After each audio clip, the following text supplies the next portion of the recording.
Tayong Panasonic na water bazooka inverter guys sa 14 kg. Bale ang problema nito ay H52 error. Bale ang ginawa natin guys, ito na siya. Inuwi natin to, kinalkal natin to. Ayan, bago na yung IC nya. Tapos yung diode, may problema, shorted na yan. Ito na yung bagong IC. Ay, ito ng lumang IC nya, nakakabit ng bago. Ayan, tapos bali ito nga yung ating inoperahan sa likod. Ayan, okay na siya. Goods na. Ayan. Bali ang ano natin ito. Iyan natin, pa-power na natin to. Dapat wala ng H52 error na lalabas. Isa ng socket. Yeah.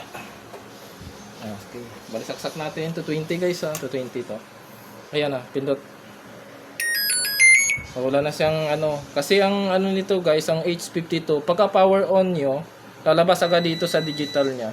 Start. Ngayon, pag start mo, kasi wala pang nakakabit, wala pa siyang load, mag H01 ang lalabas diyan. Yan, H01, ayun guys. Kasi wala pa siyang load eh, hindi pa nakakabit yung motor, Nawala ng water inlet, S52.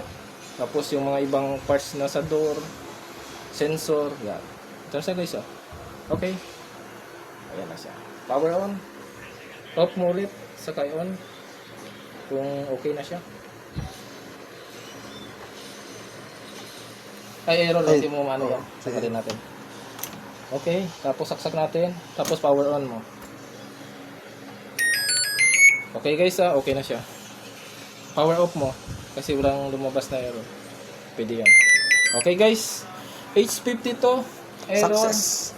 Sa bazooka 14.0 kg na solve na natin guys. Ayan. Ito yung naging problema.